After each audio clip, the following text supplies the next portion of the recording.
अस्सलामुअलैकुम CA student, welcome to our YouTube channel जीशी study portal. तो हम डिस्कस कर रहे हैं सोल्यूशन ऑफ दाऊद असाइनमेंट, जिसमें आज हमारा क्वेश्चन नंबर 61 है। तो चलिए स्टार्ट करते हैं। विच लाइन रिप्रेजेंट मिक्स्ड कॉस्ट। अब देखें मिक्स्ड कॉस्ट क्या होती है। मिक्स्ड कॉस्ट होती है वेरिएबल कॉस्ट और फिक्स्ड कॉस्ट का जो मल्टीपल है, यानी उनका मजमुआ होता है जी। तो देखें अब वो क्या क्या जवाब है जी। आंसर है इसका बी। कैसे ये जो लाइन स्ट्रेट जा रही है ना, इसको कहते हैं कि फ़िक्स्ड कॉस्ट होती है और ये हमारी वेरिएबल कॉस्ट होती है। ठीक है, तो ये दोनों मिला के ये हमारी कहलाई मिक्स्ड कॉस्ट, क्योंकि ये फ़िक्स्ड कॉस्ट है, ये वेरिएबल कॉस्ट है, तो मिक्स्ड कॉस्ट हमारी ये वाली होगी। ठीक है, तो बी राइट आंसर है।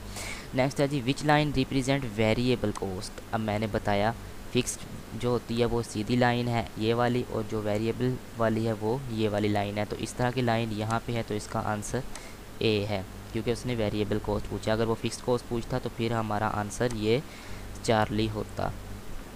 नेक्स्ट 63, ये क्वेश्चन रिपीट हुआ है, तो इसका सल्यूशन देखें आप। x इज़ इक्वल टू 7 है और y इज़ इक्वल टू 9 है। अब ये कैसे करना है, 5 को इससे मल्टीप्लाई कर देना है और 4 को इससे मल्टीप्लाई कर देना है। फिर उसके बाद ये जो 2 है इसको x माइनस 5 से मल्टीप्लाई करना है और इस 1 को इस y माइनस 5 से, यानी ज़रबे चिल्लापाई कर लेना है। तो दो इक्वेशन बन जाएंगे, उनको साइमल्टेनियसली सोल्व कर लीजिएगा। आपके पास x और y की वैल्यू आ जाएगी। यहाँ पे भी देखे लिखा हुआ है can be solved on calculator. Next है find x from the following equation. ये भी क्वेश्चन हमारा रिपीट हुआ है। ठीक है, ये देखें रेपिटेशन ऑफ क्वेश्चन नंबर 51। तो इससे जो लास्ट वीडियो मैंने आपसे डिस्कस की थी उसमें ये आप देख लीजिएगा। नेक्स्ट है जी 65, which of the following are the properties of parabolic, यानी यू शेप्ड कर्व। अब ये सब पैराबोलिक की ही प्रॉपर्टीज़ हैं। ओनली मैक्सिमम और मिनिमा कैन बी फाउंड, इससे ओनली मैक्सिमम मिनिमम मिलते हैं। It is related to quadratic equation, ये क्वाड्रेटिक इक्वेशन से रिलेट करती है। फिर लाइन ऑफ सिमेट्री जो होती है वो मैक्सिमा और मिनिमा से गुजर जाती है। तो इसका जवाब होगा जी ऑल ऑफ दीज। नेक्स्ट है जी, which line has infinite solution. Overlapping equation have ये आपके पास कुछ डाटा है। ठीक है जी, उसने बोला है विच लाइन हैज़ इनफिनिट सोल्यूशन। तो एग्जांपल है जी, ये है जी हमारा इनफिनिट सोल्यूशन। ये होता है किस तरह से, अब देखें 66 उसने हमें ऊपर ही सॉल्व करके बताया हुआ कि ये हमारी जो ओवरलैपिंग हमारी साइमल्टेनियसली इक्वेशंस होती हैं वही हमारा इनफिनिट सोल्यूशन है। नेक्स्ट है जी, विच ऑफ द फॉलोइंग है पॉजिटिव स्लोप। अब पॉजिटिव स्लोप किसकी आएगी, पहले आपने इसकी स्लोप निकाल लेनी है, फिर इसकी निकालनी है, फिर इसकी निकाल के देख लेनी है। तो इनमें से जिसकी पॉजिटिव होगी वो हमारा आंसर होगा। देखें यहाँ पे 67 में उन्होंने पहले इसकी स्लोप निकाली। एक्स के साथ जो होती है यानी वेरिएबल के साथ वो ये स्लोप होती है, ये इंटरसेप्ट होता है। यहाँ पे -2 है, यहाँ पे भी तो -2 आ रहा है, तो यहाँ पे ये पॉजिटिव स्लोप है यानी 0.5 इसके साथ पॉजिटिव है। तो इसलिए हमारा आंसर जो है वो बीटा बनता है। ठीक है, ये वाला। उसके बाद जी क्वेश्चन 68 है, विच of the following has negative slope. जिस तरह से पॉजिटिव स्लोप निकाली है, जिस तरह नेगेटिव स्लोप होगी वो वाली नेगेटिव होगी। अब इसमें ए और सी की स्लोप जो है वो नेगेटिव होगी, इसकी और इसकी स्लोप नेगेटिव है। नेक्स्ट है जी, which of the following has zero slope. अब इसकी स्लोप तो ये 20 है, ये इन्फिनिटी स्लोप आई है, इन्फिनिट स्लोप्स को कहते हैं।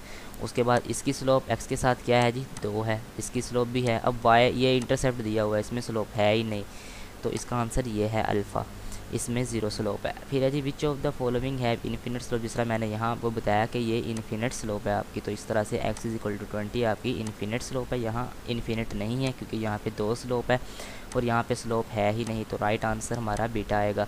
उसके बाद which of the following has no solution. आपने इन सब इक्वेशंस को अपने कैलकुलेटर पर सॉल्व करके देख लेना है, जिसका सोल्यूशन ना निकले वो आपका राइट आंसर होगा। 71 जो क्वेश्चन है जी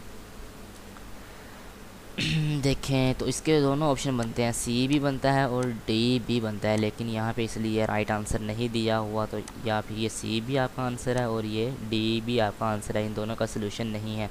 नेक्स्ट 72 है, x जमा 2y plus 3 is equal to 0, which statement is correct about this equation. ठीक है, तो इसमें डिग्री ऑफ इक्वेशन जो है वो 1 आती है। उसके बाद उसने कहा जी slope of line is 1, slope of line is -1, ये सब गलत है। ठीक है, ये देखें उसने हमें करके भी दिखाया हुआ है। उसके बाद जी चलते हैं 673 की तरफ। y is equal to 3x² plus 5x minus 3 above equation have graph. कौन सा ग्राफ है जी, तो ये सिंपल हमारी इक्वेशन है, तो ये सिमेट्री की हुई ना, तो ये सिमेट्री को शो कर रही है, तो इसलिए हमारा पैराबोलिक ग्राफ आएगा इसमें, यानी सिमेट्रिक बनती है, तो beta is the right choice. Next है जी log 14 is equal to 1.1461 find its characteristics and mantissa. अब करेक्टरिस्टिक्स एंड मेंटिसा किस तरह से लेते हैं कैलकुलेटर पे, आपने देखिए यहाँ पे लिखा है जी log 14 is equal to 1.1461। Simple, जो ये आपका जो डेसिमल है ना, इसमें डेसिमल से जो ये इससे पहले वाला हिस्सा है वो आपका करेक्टरिस्टिक्स होती है, और जो बाद वाला हिस्सा होता है वो मेंटिसा होता है। ठीक है, तो 1 इसमें देखें करेक्टरिस्टिक्स है, और मेंटिसा जो बाकी बच गया 0.1461। ओके, अब इस तरह log इज इक्वल टू 0.025। अब आप कहेंगे यहाँ पे तो फिर -1 होना चाहिए करेक्टरिस्टिक्स और मेंटिसा ये होना चाहिए, तो नहीं, आपने log ले लेना है, अपनी कैलकुलेटर पे लेना है log 0.025 का। जैसे ही log ले गए आप, अब देखिए यहाँ पे है जी, आपने वैल्यूज़ को लाना है जिस तरह पावर बनाते हैं 10 की पावर -2 -3 -4। अब यहाँ पे डेसिमल 0 के यहाँ पे है, तो इसको किसी वैल्यू में लाना है, तो यहाँ पे 2.5 में ये हमारा आएगा। अब आपने log 2.5 का लेना है, तो वहाँ पे आ जाएगा 0.397। ठीक है, तो जिस तरह से अब -2 बनता है ना, क्योंकि इस तरह से जब इस साइड पे आएंगे तो ये -2 होता है, तो -2 आपका करेक्टरिस्टिक्स है, और जिस तरह आपने अब इसका log 2.5 का लिया है, तो फिर मेंटिसा आपका ये बनता है, कैलकुलेटर पे कर लीजिएगा। फिर है जी log x की पावर a, तो इसका राइट आंसर क्या होगा, तो 76 क्वेश्चन है ये सॉल्व किया हुआ है। log x की पावर a, तो 1/log a की पावर x हो जाएगा, इसका हमारा आंसर है। उसके बाद है जी 77 सिंपल सॉल्व किया हुआ है, आप यहीं से देख लीजिएगा, मैं फिर भी आपको बता देता हूँ। ये 2 log लिखे हुए हैं, ठीक है, यहाँ से एक log आपने कॉमन ले लेना है, उसके बाद a + b multiply by b + a, ये a से कैंसिल हो जाएगा, ये वाला b इस b से कैंसिल हो जाएगा, तो यहाँ पे 1 रह जाएगा। देखिए log 1 आ गया, इज़ इक्वल टू log बिल्कुल सेम वैल्यू। फिर उसके बाद ये वाला log और ये वाला log कैंसिल हो जाएंगे, a जमा b इज़ इक्वल टू 1 रह जाएगा।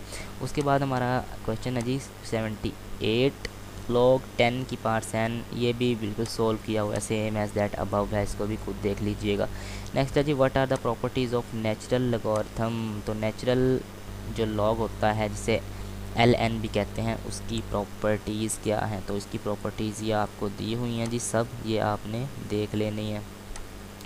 ठीक है, उसके बाद है जी if x is equal to 4 की power 3 then log 4x is जी, तो ये इस क्वेश्चन को हम देखते हैं जी, क्वेश्चन नंबर 80 है हमारा। ये देखें x की इज़ इक्वल टू 4 की पावर 3 है, तो log 4 की पावर x आ जाएगा। उसके बाद x किसके इक्वल है, 4 की पावर 3 के, तो x की यहाँ पे जगह 4 की पावर 3 आ जाएगी। यूजिंग आपने यहाँ पे कैलकुलेटर पे इस तरह से वैल्यूज़ लिख लेनी है, तो आपका आंसर जो है वो 3 आ जाएगा।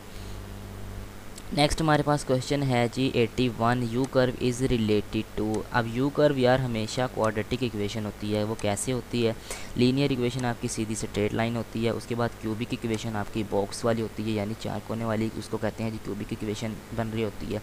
क्वाड्रेटिक इक्वेशन हमेशा यू लाइन में होती है, यानी यू कर्व में होती है, तो आंसर हमारा है वो ये बनता है।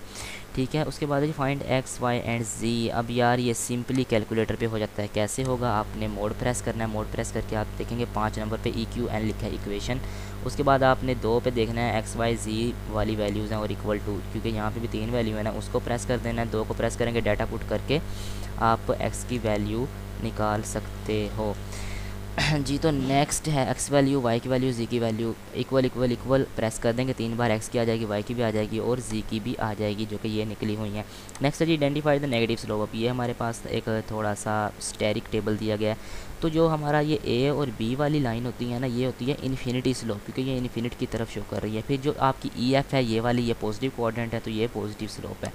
उसके बाद G और H आपके नेगेटिव क्वाड्रेंट में आते हैं, क्योंकि यहाँ पे नेगेटिव पॉजिटिव, यहाँ पे दोनों नेगेटिव क्वाड्रेंट्स हैं, तो यहाँ पे ये नेगेटिव स्लोप है, तो हमारा आंसर C बनेगा। जो CD होता है, क्योंकि ये तो स्ट्रेट है इसलिए ये 0 स्लोप कहते हैं इसे। तो GH हमारी नेगेटिव स्लोप होगी ये वाली, क्योंकि ये नेगेटिव क्वाड्रेंट्स में आ रही है, क्योंकि फर्स्ट में पॉजिटिव नेगेटिव है, तो थर्ड में पॉजिटिव है, तो ये हमारी पॉजिटिव स्लोप है। यहाँ पे नेगेटिव पॉजिटिव पहले आता है, नेगेटिव पहले आता है, तो यहाँ पे भी नेगेटिव होता है, तो ये हमारी नेगेटिव स्लोप है। फिर है जी फॉलोइंग कर्व गिवन।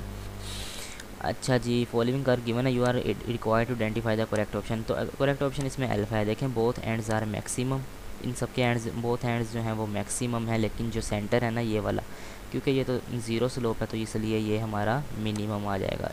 देखें correct option is alpha. Next है जी 85, आज का हमारा लास्ट क्वेश्चन है। फॉलोइंग कर गिवन है, you are required to identify the correct option. तो करेक्ट ऑप्शन हमें चार्ली बनता है एट द टॉप एजिस। ये जो इसके हर एक के टॉप एजिस हैं वो उन सब की फ्रीक्वेंसी जो है वो मैक्सिमम है, ठीक है। तो जो हमारा करेक्ट आंसर यहाँ पे दिखा दिया गया है वो है जी करेक्ट इज़ सी।